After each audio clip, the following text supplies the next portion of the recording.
Se supone que un río es simple, el agua cae, encuentra el camino más bajo, fluye cuesta abajo, se une a otras aguas, llega al mar. Esa es la historia que se supone que todo río debe contar. Pero algunos ríos no recibieron esa versión de la historia. Algunos ríos tienen agua tan ácida que disuelve metales. Algunos ríos fluyen en 5 colores simultáneamente. Algunos ríos fluyen cuesta arriba en ciertas estaciones. Algunos ríos no pueden decidir a qué océano llegar y se dividen en 2 para resolver el problema. Algunos ríos son invisibles porque corren completamente bajo tierra. Un río de esta lista conecta 2 de los sistemas fluviales más grandes de la Tierra a través de un canal natural sobre el que los científicos aún debaten. Otro brilla en la noche. Otro corre rojo no por la contaminación, sino por algo que ha estado ocurriendo de forma natural durante millones de años. Los ríos son las vías fluviales más antiguas de la Tierra. La civilización humana se construyó a su lado. Los comprendemos mejor que casi cualquier otro sistema natural. Y sin embargo, los 15 ríos de esta lista se resisten a comportarse como deberían. Estos son los 15 ríos más extraños del planeta. Todos los datos sobre cada uno de ellos son reales. Caño Cristales, Colombia. La mayoría de los ríos tienen un color. Generalmente es marrón, azul, verde o una variación turbia de los 3, según la estación. El Caño Cristales, un río de 100 kilómetros que fluye a través de la serranía de la Macarena, en la provincia colombiana del Meta, presenta 5 colores simultáneamente. Y solo lo hace durante unas pocas semanas al año, en un breve lapso entre la estación lluviosa y la seca, cuando el nivel del agua alcanza un equilibrio específico que no existe en ningún otro lugar y crea condiciones que ningún otro río en la Tierra reproduce. Los colores provienen de una planta llamada Macarenia clavijera, una especie de alga acuática que cubre el lecho del río en grandes cantidades a lo largo de Caño Cristales. Durante la estación seca, el agua escasea. Durante la estación lluviosa, el agua fluye demasiado rápido y a gran profundidad, bloqueando la luz solar. Pero durante el breve periodo de transición, generalmente de septiembre a noviembre, el nivel del agua desciende hasta el punto preciso en que la luz solar llega al lecho del río con el ángulo necesario para activar el proceso reproductivo de la planta. Cuando esto sucede, la Macarenia clavijera adquiere un rojo brillante e intenso, combinado con el azul brillante del agua cristalina que la cubre, el amarillo y el negro del fondo arenoso y rocoso, y el verde del musgo y las algas circundantes. El río produce un espectáculo de color que le ha valido los nombres de arcoíris líquido y río de los 5 colores. Los colores se producen durante el proceso reproductivo de la planta acuática. No se permite nadar con protector solar ni repelente de insectos, ya que las plantas son sensibles a estos químicos. El gobierno colombiano regula el acceso estrictamente. No se puede ingresar al Parque Nacional sin un guía autorizado. Solo se permite nadar en las áreas designadas.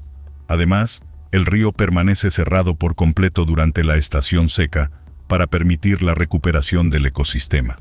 Lo que hace que Caño Cristales sea realmente singular es que todo el fenómeno depende de un proceso biológico sincronizado con un nivel de agua estacional que debe ser el preciso. Demasiada lluvia y el río se vuelve marrón y corriente. Muy poca lluvia y las plantas mueren.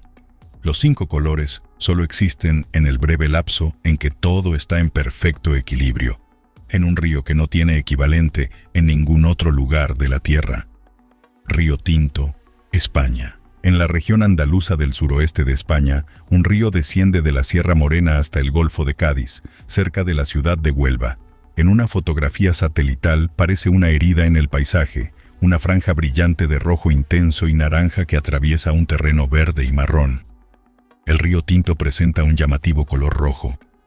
Fluye a través de una zona excepcionalmente rica en depósitos de mineral de sulfuro, formados hace cientos de millones de años durante la actividad volcánica en la región. Al entrar en contacto con el agua y el oxígeno, los metales de estos depósitos subterráneos producen escorrentía ácida que desemboca en arroyos y ríos. El resultado es un río con un pH de alrededor de 2,5, aproximadamente la misma acidez que el vinagre o el ácido estomacal, niveles en los que la mayoría de la vida no puede sobrevivir. El agua está tan cargada de hierro, cobre zinc y otros metales pesados disueltos que mata prácticamente todo lo que un río normal podría albergar.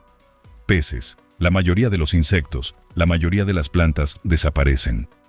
Lo que sobrevive en Río Tinto son bacterias extremófilas, organismos que han evolucionado específicamente para prosperar en condiciones que serían letales para casi cualquier otra cosa en el planeta. Los astrobiólogos tienen un gran interés en el Río Tinto porque los suelos de la región presentan similitudes con los de Marte. El mineral de hierro y sulfato, rico en potasio, la jarosita, es común en las cercanías del río y en el planeta rojo. Dado que la jarosita y otros minerales presentes en esta zona de España suelen contener indicios de actividad bacteriana, los astrobiólogos creen que estudiar cómo viven los extremófilos en el Río Tinto y sus alrededores podría ofrecer pistas sobre cómo buscar evidencia de vida en Marte. La NASA ha utilizado Río Tinto como campo de pruebas para robots de exploración marciana, practicando la búsqueda de vida microbiana en entornos extremadamente ácidos antes de enviar instrumentos similares a la superficie de otro planeta. Un río rojo en el sur de España se ha convertido en un modelo para Marte. Así de extraño es este río. El Río Tinto suele mantener un pH cercano a 2,5 y altas concentraciones de contaminantes a lo largo de su curso. La actividad minera en la zona se remonta a unos 4.500 años, lo que la convierte en una de las regiones mineras más antiguas del planeta. El río ha mantenido su color rojizo, prácticamente en su estado actual, durante todo ese tiempo. El canal de Casiquiare, Venezuela. Cada río tiene una cuenca hidrográfica. El agua que cae en una cuenca fluye hacia un sistema fluvial. El agua que cae en una cuenca adyacente fluye hacia otra diferente. Las cuencas hidrográficas son fundamentales para el funcionamiento de los ríos. Definen el destino del agua. Son las fronteras invisibles que determinan si la lluvia que cae en una ladera llega finalmente al Pacífico o al Atlántico. El canal de Casiquiare en Venezuela ignora esto por completo. El Casiquiare es un río natural de aproximadamente 320 kilómetros de longitud que se bifurca del curso superior del Orinoco y fluye hacia el suroeste para unirse al Río Negro, afluente principal del Amazonas.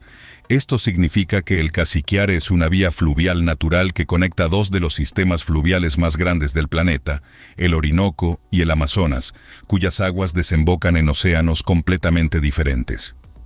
El agua del Orinoco puede viajar a través del Casiquiare y llegar al Amazonas. Los dos grandes sistemas fluviales de Sudamérica están, en cierto modo, conectados por este único canal natural. El río Casiquiare, en Venezuela, es la bifurcación fluvial más famosa del mundo. Es el río más grande del mundo que conecta dos grandes sistemas fluviales. Los investigadores lo han descrito como el equivalente hidrológico de un agujero de gusano entre dos galaxias. Alexander von Humboldt, el gran naturalista y explorador alemán, recorrió el Casiquiare en 1800 y elaboró una de las primeras descripciones científicas del río, confirmando lo que los indígenas de la región ya sabían. Los científicos europeos de la época se negaban a creer que tal conexión pudiera existir de forma natural. Daban por sentado que un canal de este tipo debía haber sido construido por el ser humano. La idea de que el agua simplemente conectara dos sistemas fluviales completamente separados por sí sola, sin ninguna intervención humana, contradecía las leyes de la hidrología tal como las entendían. Las leyes de la hidrología eran erróneas. El Casiquiare existe. El agua que nace en la cuenca del Orinoco llega a la cuenca del Amazonas a través de un río que nadie construyó. Y esto sigue ocurriendo. El río subterráneo de Puerto Princesa, Filipinas. El río subterráneo de Puerto Princesa, en la isla de Palawan, Filipinas, realiza una hazaña que, en teoría, ningún río debería poder lograr. Fluye bajo tierra durante aproximadamente 8,2 kilómetros a través de una montaña, pasando por una serie de cámaras subterráneas de dimensiones extraordinarias, antes de desembocar en el mar de China Meridional, en la costa. No se trata de un paso subterráneo como una alcantarilla o una tubería enterrada, sino de enormes cámaras naturales de piedra caliza, algunas lo suficientemente grandes como para albergar varias manzanas. El río fluye en la oscuridad a través de cámaras con techos de decenas de metros de altura, pasando junto a estalactitas y estalagmitas que han estado creciendo desde antes de la existencia de la civilización humana, en un entorno sin luz solar ni conexión con la superficie, salvo en sus dos extremos. El sistema de cuevas por donde fluye el río contiene varias cámaras de gran tamaño. Una de ellas, llamada la Cámara Italiana, es tan grande que podría albergar el equivalente a varios campos de fútbol. El río es totalmente navegable en barco a lo largo de todo su recorrido subterráneo. Las visitas guiadas llevan a los visitantes al interior del sistema de cuevas en pequeñas embarcaciones, a través de pasajes donde la única luz proviene de las lámparas del barco y donde la magnitud de la arquitectura de la cueva solo se aprecia en secciones a medida que el haz de luz recorre el techo. El río subterráneo es Patrimonio de la Humanidad de la UNESCO y fue elegido como una de las nuevas 7 maravillas de la naturaleza en un concurso de 2011.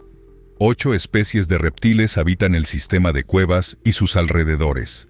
Grandes colonias de murciélagos pueblan las zonas superiores de las cámaras de la cueva, y el guano que producen a lo largo de los siglos se ha convertido en una importante fuente de alimento para el ecosistema interior. El río dentro de la cueva es mareal en sus secciones inferiores, lo que significa que el agua de mar regresa a la cueva con la marea, creando un ambiente salobre donde el agua dulce y el agua salada se mezclan en completa oscuridad.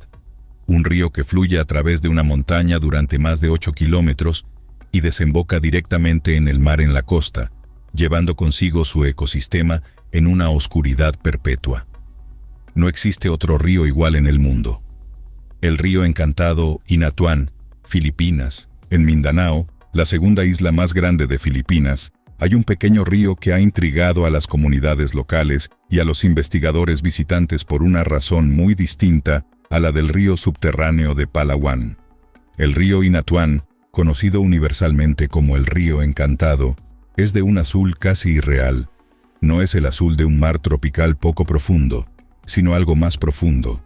Un color que, tanto en fotografías como en persona, recuerda más al de una gema que al del agua. El origen del río Hinatuan no se comprende del todo.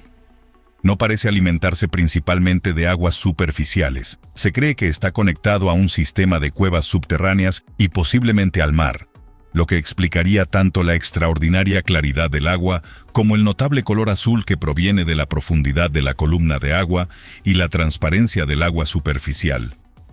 Se han encontrado en el río especies marinas que no deberían existir en agua dulce, lo que sugiere que se conecta con el océano a través de pasajes aún no cartografiados. El río es relativamente corto, se ensancha rápidamente formando una poza antes de desembocar en el mar. Está rodeado de selva tropical. En ciertos momentos, grandes cardúmenes de peces aparecen en el río con movimientos repentinos y coordinados que los lugareños describen como una ceremonia. Los investigadores han observado el fenómeno, aunque sin explicar completamente el mecanismo que lo origina. Los peces parecen agruparse, formar círculos y luego dispersarse, siguiendo patrones inusuales para la especie en cuestión. El río encantado ha sido objeto de leyendas locales durante generaciones, y la leyenda, como suele suceder, encierra una verdad que la ciencia aún no ha logrado comprender del todo. El origen del agua sigue siendo objeto de debate. Su conexión con el mar permanece sin cartografiar. La biología de las criaturas que habitan en las profundidades del río no ha sido documentada por completo. El color azul es real, el misterio que yace bajo él también lo es. Río Negro, Brasil y Colombia. El Río Negro es el río de aguas negras más grande del mundo y el afluente más grande de la margen izquierda del Amazonas. Es también uno de los fenómenos naturales más espectaculares de Sudamérica, ya que cuando el Río Negro se une al río Amazonas cerca de la ciudad de Manaos, en Brasil, ambos ríos fluyen uno al lado del otro sin mezclarse durante aproximadamente 6 kilómetros. En ese punto el Amazonas es turbio, limoso y de un color amarillo parduzco. Fluye rápido y cargado de sedimentos. El Río Negro es oscuro, casi negro, de corriente lenta, cálido y ácido. La diferencia en la temperatura, la velocidad, la densidad y la composición química del agua entre ambos ríos es tan significativa que físicamente se resisten a mezclarse. Corren uno al lado del otro en carriles claramente diferenciados, negro contra marrón, durante 6 kilómetros antes de que finalmente comiencen a unirse. Este encuentro de las aguas, como lo llaman los brasileños, es visible desde barcos, puentes e imágenes satelitales. Parece una pintura a la que alguien le ha trazado una línea recta con dos pinceles diferentes. El color negro del río Negro proviene de materia orgánica disuelta, principalmente ácido húmico liberado por la descomposición de la vegetación en los bosques inundados por donde discurre el río. El agua es tan oscura que parece negra desde arriba, pero en realidad es de un marrón oscuro transparente. A pesar de su color, es relativamente limpia y baja en nutrientes en comparación con el Amazonas, cargado de sedimentos. La acidez del río Negro también significa que prácticamente no contiene larvas de mosquito, lo que hace que el corredor fluvial esté significativamente más libre de mosquitos que la cuenca amazónica circundante. El encuentro de las aguas es uno de los fenómenos naturales más visitados de la región amazónica. Es un evento que solo puede ocurrir cuando dos ríos con características radicalmente diferentes eligen el mismo cauce al mismo tiempo. El Amazonas tardó millones de años en crear este encuentro, que se extiende a lo largo de 6 kilómetros antes de que los dos ríos se unan y se conviertan en uno solo. El Yarlung Tsangpo, Tíbet. El Yarlung Tsangpo es el río principal más alto de la Tierra. Nace en la meseta tibetana a una altitud de más de 4.500 metros sobre el nivel del mar, lo que lo convierte en el punto de partida de un viaje que, kilómetro a kilómetro, se transforma en uno de los descensos más espectaculares que realiza cualquier río en el planeta. En su nacimiento en la meseta, el río es ancho, llano, frío y lento, y discurre por un paisaje que parece la superficie de otro mundo. El cielo tibetano que lo cubre es del azul más profundo que se puede ver en la tierra a nivel del suelo. Las riberas están desprovistas de árboles y son abiertas. El agua es cristalina y extremadamente fría. Entonces el río llega al extremo oriental del Himalaya y todo cambia. El río Yarlung Tsangpo se precipita a través del gran cañón del Yarlung Tsangpo, el cañón más profundo de la Tierra, descendiendo más de 2.700 metros en una distancia relativamente corta a través de una serie de rápidos, gargantas y cascadas que permanecen casi completamente inexploradas debido a la extrema dificultad del terreno que ha frustrado numerosas expediciones. Al final de este descenso, el río cruza a la India, donde se convierte en el Brahmaputra, uno de los grandes ríos del sur de Asia, que finalmente fluye a través de Bangladesh y desemboca en la bahía de Bengala. Este río, por lo tanto, nace en el techo del mundo, en la meseta tibetana, excava el cañón más profundo de la Tierra, desciende más de 2.700 metros en su tramo medio y desemboca como uno de los ríos más importantes del subcontinente indio. Ningún otro río en la Tierra experimenta una transformación de esta magnitud a lo largo de su curso. Nace en el silencio y en una atmósfera enrarecida y termina en uno de los deltas fluviales más densamente poblados del planeta. Los científicos creen que podría haber una enorme cascada, posiblemente una de las más grandes del planeta por volumen, oculta en algún lugar de las zonas inexploradas del Gran Cañón. Las imágenes satelitales sugieren que la geografía crea las condiciones para su existencia. Sin embargo, el terreno ha impedido cualquier intento de alcanzarla directamente. Es posible que la característica más impresionante del descenso fluvial más espectacular de la Tierra aún no haya sido vista por ojos humanos. El río Rowe, Montana, Estados Unidos. El río Rowe, en Great Falls, Montana, ostenta el récord mundial Guinness del río más corto del mundo. Mide 61 metros de largo. El río Rowe conecta Giant Springs, uno de los manantiales de agua dulce más grandes del mundo, con el río Missouri. El manantial produce aproximadamente 156.000 galones de agua por minuto, un volumen extraordinario. Esa agua recorre 61 metros antes de desembocar en el Missouri. El río tiene un principio, un medio y un final. Tiene corriente, tiene orillas. Es, técnicamente hablando, un río. Además, es más corto que muchas piscinas y más corto que la distancia entre la fachada y la parte trasera de un edificio grande. Se puede recorrer a pie en menos de un minuto. El río Rowe se hizo famoso en parte por la competencia, un tanto absurda, que desató. Un grupo de estudiantes de secundaria de Great Falls hizo campaña para que Guinness lo reconociera como el río más corto del mundo en 1987, dándole un nombre en el proceso, ya que no tenía nombre oficial. El reconocimiento funcionó. La ciudad de Lincoln City, Oregón, impugnó inmediatamente el título en nombre de su propio río, el río D, cuya longitud volvieron a medir durante la marea alta para reducir su registro. Guinness acabó eliminando por completo la categoría de río más corto, aparentemente decidiendo que la rivalidad entre dos ciudades estadounidenses sobre cuál de sus pequeños ríos era más corto no era una competencia que mereciera ser juzgada. El río Roe sigue ahí. 61 metros de agua en movimiento con un nombre, una página de Wikipedia y un récord Guinness que ya no existe oficialmente. El río Riffelsee, Suiza. En los Alpes suizos, cerca del Matterhorn, hay un río cuyas aguas fluyen en una dirección que parece desafiar las leyes básicas de la física. El Riffelsee se encuentra sobre Zermatt, a unos 2.757 metros de altitud.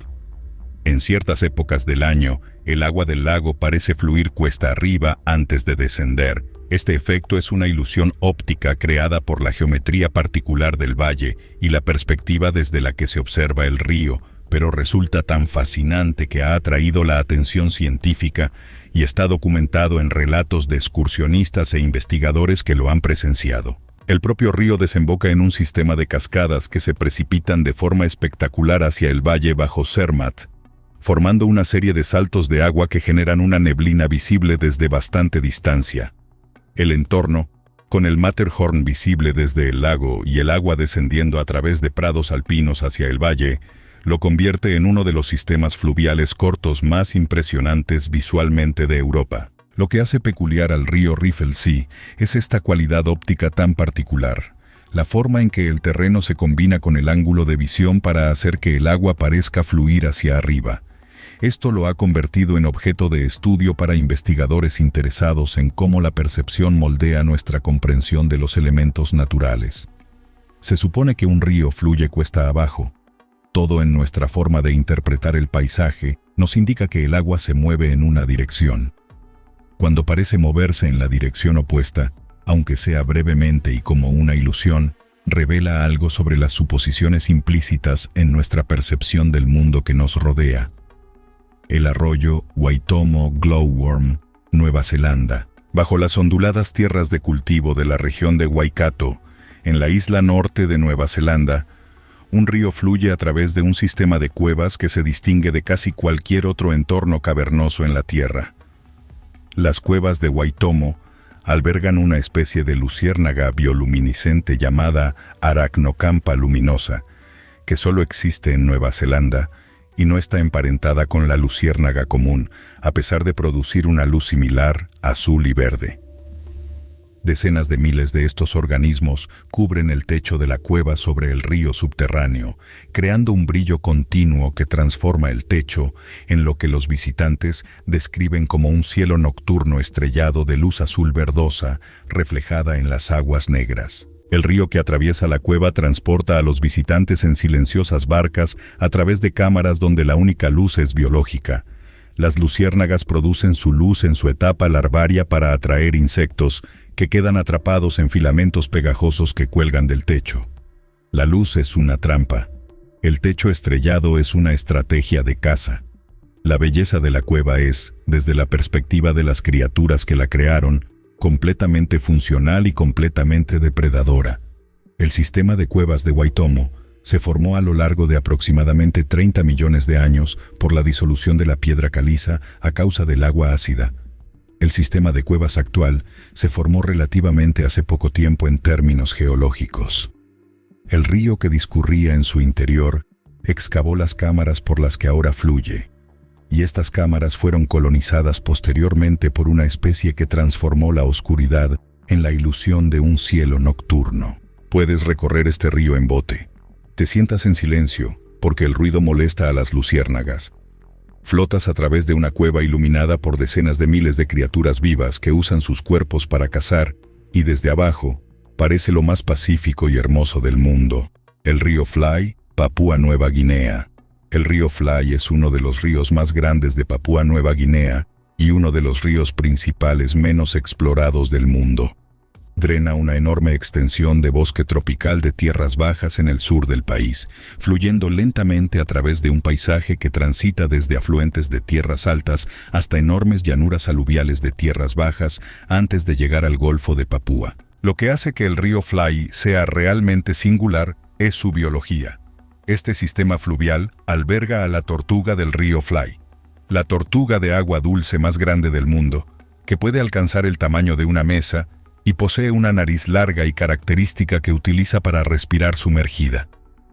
También es el hogar de la población de cocodrilos del río Fly, peces sierra que crecen hasta alcanzar tamaños extraordinarios y la especie de raya gigante de agua dulce del Mekong, presente en este y otros grandes sistemas fluviales del sudeste asiático. Pero el hecho biológico más notable del río Fly reside en su riqueza biológica. El río atraviesa uno de los entornos de selva tropical más prístinos y biológicamente ricos que aún existen en la Tierra. En su cuenca se siguen documentando especies nuevas para la ciencia. La población de peces del sistema fluvial del Fly incluye especies que no se encuentran en ningún otro lugar. El aislamiento del terreno circundante, prácticamente inaccesible por carretera, ha propiciado que la biología del río se haya desarrollado con una mínima intervención humana en la mayor parte de su recorrido. El río Fly es uno de los pocos ríos importantes que quedan en la Tierra que discurre mayormente por zonas vírgenes. Lo que lo hace singular es algo cada vez más raro. Es un río que aún no ha sido alterado hasta el punto de ser irreconocible. North Two Ocean Creek, Wyoming, Estados Unidos. En una zona remota de la Reserva Natural de Teton, en Wyoming, hay un pequeño arroyo donde una sola gota de agua que cae en un punto específico no puede decidir a qué océano llegar. El arroyo North Two Ocean Creek atraviesa una llanura montañosa en la divisoria continental. En un punto el arroyo se divide. Una rama, Atlantic Creek, fluye hacia el este en dirección al río Yellowstone y finalmente desemboca en el Golfo de México y el Atlántico. La otra rama, Pacific Creek, fluye hacia el oeste en dirección al río Snake y finalmente desemboca en el Océano Pacífico. Este punto de división, conocido como la separación de las aguas, es el único lugar en Norteamérica donde, teóricamente, un pez puede nadar de una cuenca oceánica a otra sin abandonar un sistema hídrico conectado. Esto no es una metáfora. Durante las crecidas, cuando las dos ramas están conectadas por un aliviadero poco profundo, un pez que entrara por la bifurcación desde un lado podría nadar hasta la otra cuenca. Se han encontrado truchas degolladas de la cuenca del Pacífico en la cuenca del Atlántico de Yellowstone, y los investigadores creen que la separación de las aguas es el mecanismo por el cual la especie cruzó la divisoria continental. Situado en el noroeste de Wyoming, el arroyo North Two Ocean Creek atraviesa un cañón. Al salir del cañón, se divide en Atlantic Creek, que desemboca en el río Yellowstone y el Océano Atlántico, y Pacific Creek, que desemboca en el río Snake. Esta bifurcación se conoce como la separación de las aguas y es accesible para los visitantes del Parque Nacional de Yellowstone. Un pequeño arroyo de montaña en Wyoming conecta dos océanos, permite que los peces crucen la divisoria continental y se ubica justo en el punto donde Norteamérica divide sus aguas entre el Pacífico y el Atlántico. La magnitud de la función de este pequeño arroyo es totalmente desproporcionada a su apariencia. El río Obi, Siberia. El río Obi es uno de los 3 grandes ríos de Siberia. Nace en las montañas Altai y fluye hacia el norte a lo largo de unos 3.650 kilómetros antes de desembocar en el Océano Ártico. Es uno de los ríos más largos del mundo y drena una de las cuencas hidrográficas más grandes del planeta. Lo que hace extraño al río Ob es lo que le sucede cada invierno y cada primavera a una escala difícil de comprender. Cuando el río Obi se congela a finales de otoño, lo hace primero desde el norte, debido a que las zonas septentrionales son más frías. Las zonas meridionales se congelan más tarde. Al llegar la primavera, las zonas meridionales se descongelan primero, enviando enormes volúmenes de agua hacia el norte, hacia las zonas que aún permanecen congeladas. El agua no tiene a dónde ir. El río se desborda. La inundación resultante cubre una zona tan vasta que la llanura aluvial del Obi, ya una de las más grandes del mundo, se extiende hasta alcanzar los 50 kilómetros de ancho en algunos tramos. Todo el paisaje circundante se convierte cada primavera en un mar interior temporal, que luego se drena de nuevo cuando el hielo del norte finalmente cede. Esta crecida estacional no es un desastre. Es el ritmo natural del río Obi, y ha moldeado la ecología de Siberia Occidental durante decenas de miles de años. Los vastos humedales, bosques y turberas de Siberia Occidental, que almacenan enormes cantidades de carbono y sustentan ecosistemas únicos, existen gracias a este ciclo anual de inundaciones. El Obi no solo fluye a través de Siberia Occidental, la construyó. Las turberas que mantiene el ciclo de inundaciones del río Obi se encuentran entre los depósitos de carbono más importantes de la Tierra. A medida que el clima se calienta y el patrón de inundaciones cambia, los científicos que monitorean el Obi observan atentamente para comprender qué sucede cuando un río que formó un continente modifica su comportamiento. Las cataratas de sangre, Antártida. En los valles secos de McMurdo, en la Antártida, al final del glaciar Taylor, hay una cascada de agua roja. No es algo ocasional. No se debe a un evento reciente. Es constante. El agua que brota de una grieta en la superficie del glaciar es de un rojo intenso y saturado que tiñe el hielo circundante y fluye hacia el lago Bonny, abajo. Ha tenido este color desde que el geólogo Griffith Taylor lo observó por primera vez en 1911, quien supuso que el color provenía de algas rojas. Pero no proviene de algas. Bajo el glaciar Taylor, atrapado en una cavidad que quedó aislada de la atmósfera hace aproximadamente 1,5 millones de años, se encuentra un lago de alta salinidad. El agua de este lago es unas 3 veces más salada que el océano.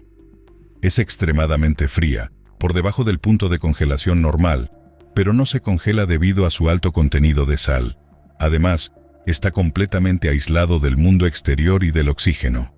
En ese aislamiento, a lo largo de 1,5 millones de años, antiguos microorganismos metabolizaron los sulfatos del agua y produjeron compuestos de hierro que tiñeron el agua de rojo por el hierro disuelto.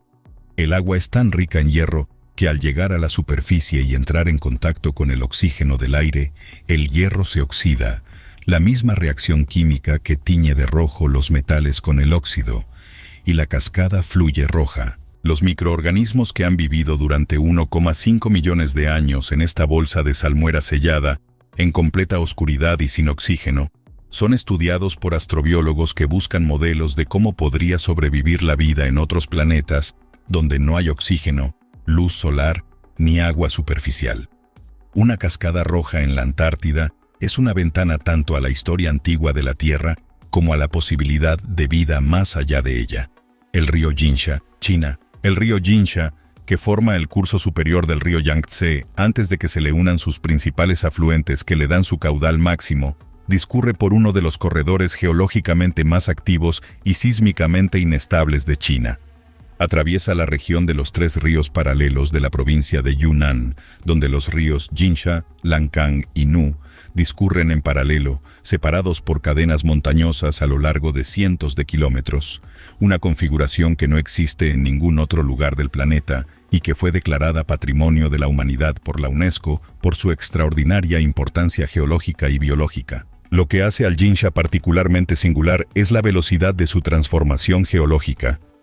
El río erosiona activamente la meseta a una de las tasas más rápidas registradas en cualquier río de la Tierra. El desfiladero del Salto del Tigre, excavado por el Jinsha en la provincia de Yunnan, es uno de los más profundos del mundo, con el río fluyendo a más de 3.000 metros por debajo de los picos circundantes en su punto más hondo. El desfiladero sigue profundizándose, el río sigue erosionando.